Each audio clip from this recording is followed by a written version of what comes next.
Winston Leonard Spencer Churchill was born on November 30th, 1874, at Blenheim Palace in Oxfordshire, the ancestral home of the Duke of Marlborough. He was the eldest son of Lord Randolph Churchill, a prominent Conservative politician and rising star in the party, and Jenny Jerome Churchill, an American socialite from a wealthy New York family. This aristocratic heritage provided Churchill with connections and opportunities that would shape his remarkable career, though it also established expectations that would prove difficult to meet. Churchill's childhood was marked by emotional distance from his parents, who were frequently absent due to their demanding social and political obligations. Victorian upper-class parenting customs dictated limited contact between parents and children, and the Churchills followed this pattern religiously. Young Winston was primarily raised by his beloved nanny, Elizabeth Everest, whom he affectionately called Womb. Mrs. Everest provided the maternal love and attention that was often lacking from his mother, and Churchill maintained correspondence with her throughout her life, even visiting her on her deathbed. This early experience of emotional isolation may have contributed to Churchill's later struggles with depression, which he famously called his black dog. At age 7, Churchill was sent to St. George's School in Ascot, a harsh preparatory institution where he suffered under strict discipline and frequent beatings for his rebellious behavior. His academic performance was consistently poor, and he struggled with the rigid classical curriculum that emphasized Latin and Greek. The young Churchill's inability to conform to educational structures and his tendency toward independent thinking often put him at odds with his teachers. His parents eventually transferred him to Brunswick School in Hove, where he found a more nurturing environment and began to show some academic improvement. In 1888, Churchill entered Harrow School, one of England's most prestigious public schools. While his academic record remained mediocre in classical subjects like Latin and Greek, he excelled in English composition and history, demonstrating the literary talents that would later make him famous. His exceptional memory allowed him to recite entire passages from literature, and he won the school's English prize, the first indication of his future literary success. Churchill's poor academic performance initially prevented his admission to the Royal Military College at Sandhurst. He failed the entrance examination twice before finally passing on his third attempt in 1893, a source of considerable embarrassment to his ambitious father. Lord Randolph, disappointed by Winston's academic struggles, arranged for him to enter Sandhurst as a cavalry cadet rather than an infantry officer, considering cavalry a less intellectually demanding and socially prestigious branch of military service. At Sandhurst, Churchill finally found his element and began to fulfill his potential. Military studies suited his temperament and interests perfectly, combining his love of history with practical application of strategy and tactics. He graduated 8th in a class of 150 in 1894, a respectable achievement that restored some family pride.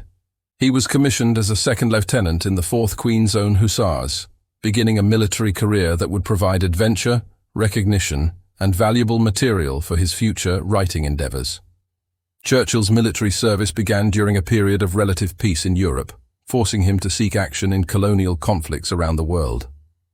His privileged background and family connections enabled him to secure assignments as both soldier and war correspondent, a dual role that provided income and publicity for his budding career while allowing him to gain practical military experience. In 1895, Churchill arranged to observe the Cuban War of Independence, where Spanish forces were fighting Cuban rebels seeking independence. Though officially on leave from his regiment, he served as a correspondent for the daily graphic newspaper, earning his first payment for journalism and beginning what would become a lifelong career in writing. This Cuban experience introduced Churchill to the realities of modern warfare and began his fascination with military strategy and international politics that would define his career. Churchill's first major military action came in 1897 on the northwest frontier of India, where British forces were engaged in fierce fighting against Pashtun tribes in the mountainous borderlands. He served with the Malakand Field Force under General Sir Bindon Blood, participating in several dangerous engagements and displaying the physical courage that would characterize his entire career. During this campaign, he wrote regular dispatches for British newspapers, while simultaneously working on his first book, The Story of the Malakand Field Force, published in 1898, to considerable critical acclaim. The young Churchill's writing revealed his exceptional talent for narrative and military analysis. His vivid descriptions of combat, combined with insightful observations about strategy and tactics, established him as a gifted author capable of combining adventure with serious analysis. The book's commercial and critical success encouraged Churchill to continue pursuing journalism alongside his military duties, establishing a pattern that would continue throughout his early career. In 1898, Churchill joined Lord Kitchener's expedition to reconquer Sudan, participating in the famous Battle of Omdurman, one of the last great cavalry charges in British military history. His participation in this historic engagement provided material for The River War, published in 1899, which demonstrated his growing sophistication as both military analyst and literary stylist. The book revealed Churchill's complex attitudes toward empire and his developing awareness of the moral ambiguities inherent in colonial warfare, showing an intellectual maturity that belied his youth. The Second Boer War provided Churchill with the adventure that launched his political career.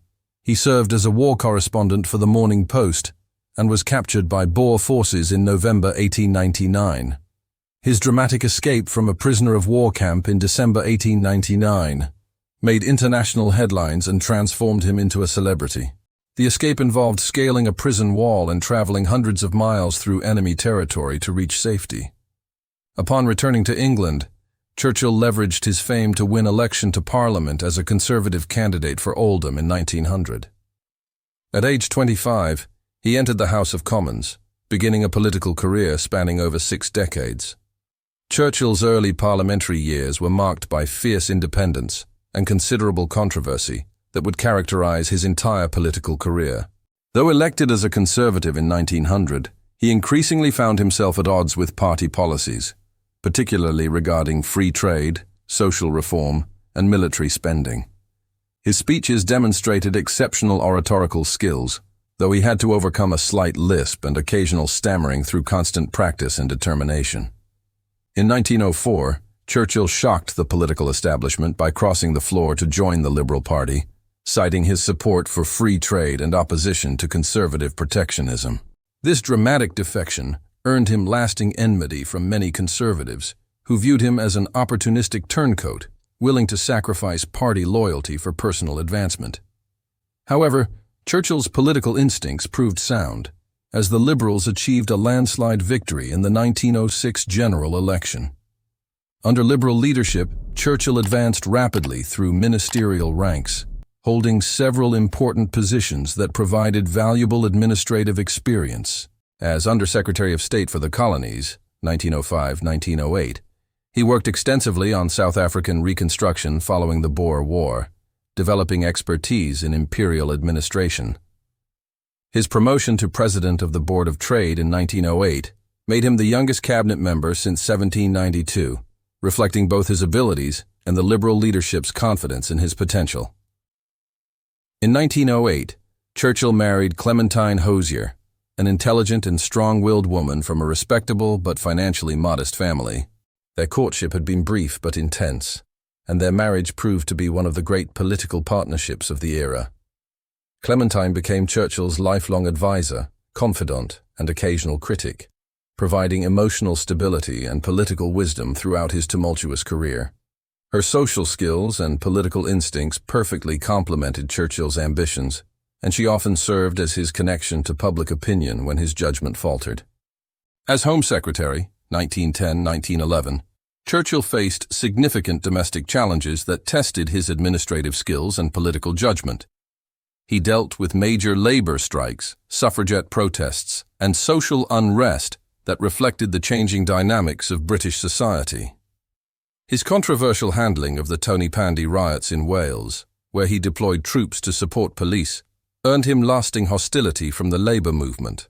The dramatic Sydney Street siege in London, where Churchill personally directed police operations against armed anarchists, demonstrated both his courage under fire and his tendency toward theatrical personal involvement in crises.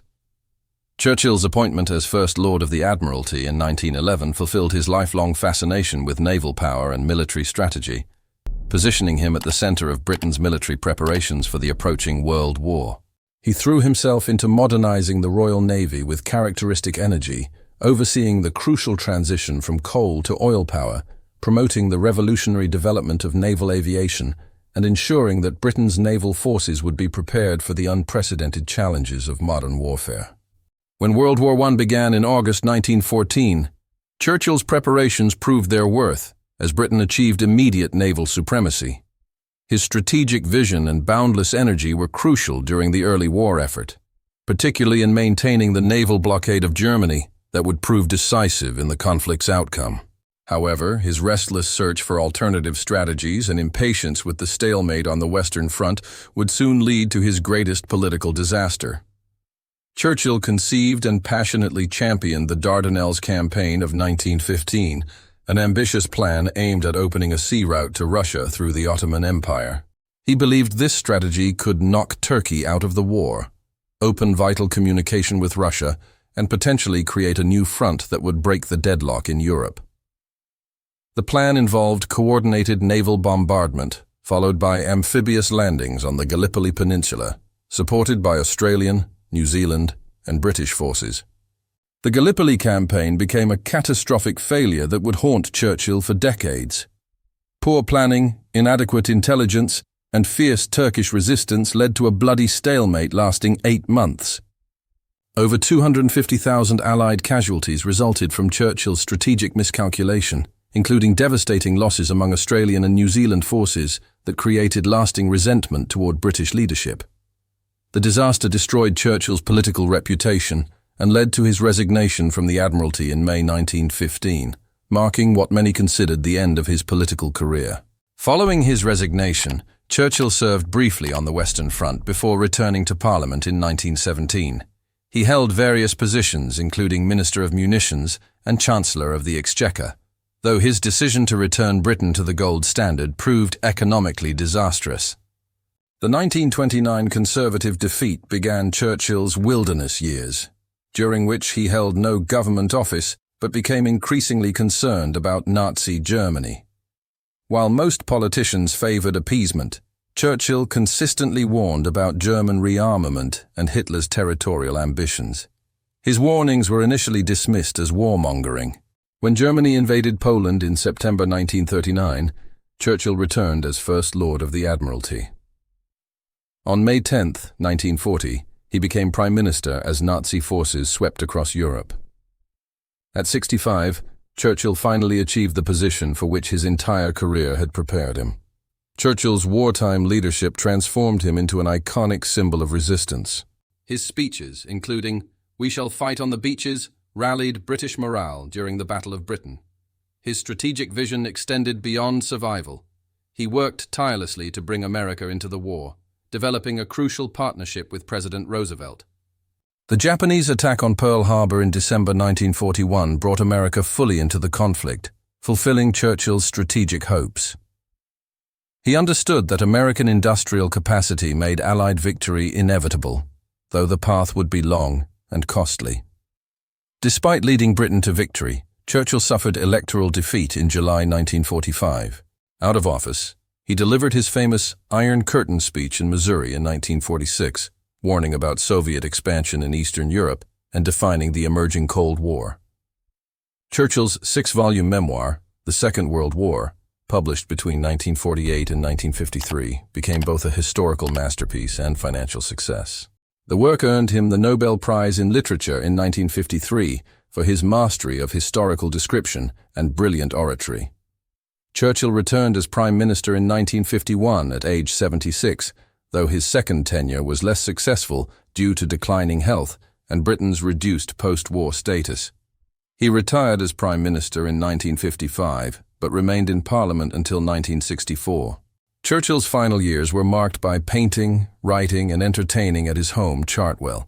He was knighted in 1953, and his 90th birthday in 1964 was celebrated nationally.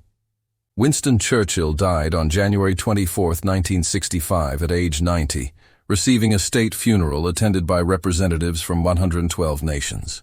Churchill's historical reputation rests primarily on his wartime leadership. when his speeches and personal example rallied British resistance during the nation's darkest hour. His understanding that World War II was a struggle between democratic values and totalitarian tyranny gave moral clarity to the Allied cause. However, Churchill's legacy is complex. His views on race and empire reflected Victorian prejudices, and controversial decisions like his role in the Bengal famine remain subjects of historical debate. His support for military interventions sometimes led to tragic consequences. As a writer, Churchill's influence on historical narrative was profound. His ability to shape public understanding through compelling prose made him both participant and interpreter of history. His literary works continue to influence how we understand 20th century events. Churchill's political philosophy emphasized individual liberty, parliamentary democracy, and the rule of law. His warnings about totalitarianism proved prescient, and his concept of the special relationship between Britain and America became cornerstone of Western strategy. Churchill's enduring appeal lies in his embodiment of human resilience and determined leadership during crisis. His ability to inspire hope during Britain's darkest hour, combined with his literary genius and complex personality, ensures his place among history's most influential figures. His legacy continues to inspire leaders worldwide, demonstrating how individual courage and moral clarity can shape history's course. Thanks for watching. If you enjoyed this video, please like, share, comment, and subscribe to the channel for more engaging historical content.